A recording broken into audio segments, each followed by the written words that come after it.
Good morning everyone. हम लोग ने स्ट्रेटनेस पढ़ लिया था और उसके जो मेथड होते हैं वो पढ़ लिए थे, जैसे wedge method, straight method, liquid level method और ऑटो कोलीमेटर मेथड। ठीक है, और ऑटो कोलीमेटर मेथड में हम लोग ने उसका पूरा वर्किंग और प्रिंसिपल उसकी कैसे होती है, कैसे काम करता है, ये समझ लिया था। अब आता है फ्लैटनेस। फ्लैटनेस भी सेम तरह से है। ठीक है, बस डिफरेंट क्या है, अगर डिफाइन करना हुआ हमें फ्लैटनेस को तो क्या है, जैसे मान लो ये हमारी इरेगुलरिटीज़ है, जैसे ये दिख रही है इरेगुलरिटीज़ आपको।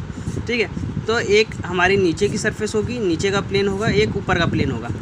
ठीक, वो दोनों प्लेन की जो कम से कम डिस्टेंस होगी जिसमें कि हमारी सारी की सारी इरेगुलरिटीज़ आ जाएं, यानी कवर अप हो जाएं, तो वो कहलाती है फ्लैटनेस। यानी जितनी कम डिस्टेंस होगी उतना ज़्यादा वो फ्लैट होगा, जितनी ज़्यादा डिस्टेंस होगी प्लेन्स के बीच में उतना ज़्यादा वो फ्लैट नहीं होगा।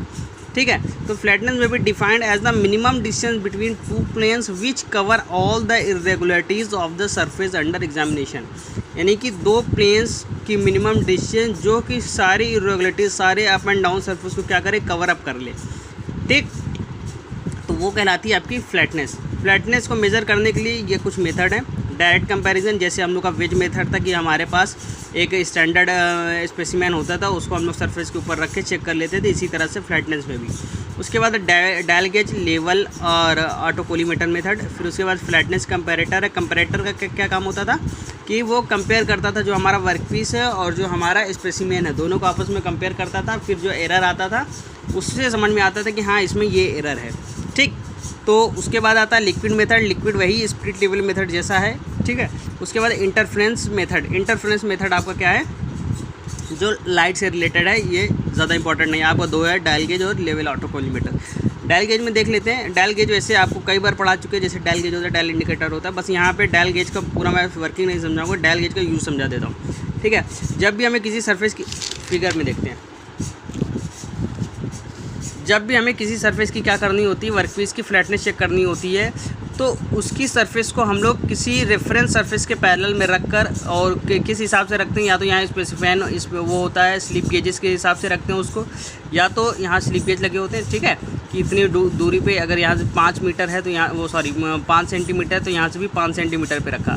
ठीक है, तभी आपस में क्या होंगे, पैरेलल होंगे, ये रेफरेंस सरफेस होगी। ठीक, उसके बाद क्या होता है, या तो स्टैंड का यूज़ करते हैं यहाँ पे, ठीक है, या तो स्क्रू का यूज़ करते हैं। ठीक, तो उसके बाद वर्कपीस के ऊपर क्या करते हैं, हम लोग का जो डायल गेज होता है वो एक स्टैंड के उससे पूरा अटैच होता है, पूरी असेंबली होती है। और ये जो हमारा डायल है वो क्या होता है कि इसके ऊपर क्या होता है, इस पर स्पिंडल लगा होगा, तो वो स्पिंडल कह रहे सॉरी, ये आपका लगा होगा स्टाइलस लगा होगा, तो वो क्या करेगा, जब इसके ऊपर मूव करेगा तो वो अप एंड डाउन मोशन करता है। ठीक है, जो कि हमारा डायल इंडिकेटर शो करेगा। तो जब इसके देखे होंगे जो हम लोग का वर्कशॉप में भी डायल इंडिकेटर है, वो कैसे काम करता है, जब भी उसके ऊपर थोड़ा सा भी वो मोशन यानी अप एंड डाउन होता है तो वो क्या होता है कि इंडिकेटर हमारा शो कर देता है, इंडिकेट करता है कि हाँ यहाँ पे फ्लक्चुएशन आ रहा है।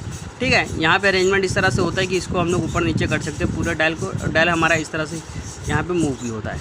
ठीक, तो पूरी सर्फेस मूव, और फिर हम लोग जैसी रेटिंग आएगी उस हिसाब से पता कर लेंगे कहाँ पे फ्लैट है, कहाँ पे फ्लैट नहीं है। ठीक है, लीवल और ऑटो कोलीमेटर मेथड पूरा सेम है जैसा कि हमारा स्ट्रेटनेस वाला है। ठीक है, सब कुछ वैसा ही है, बस खाली उसमें स्ट्रेटनेस नापते थे, वहाँ फ्लैटनेस बोल देंगे। ठीक है,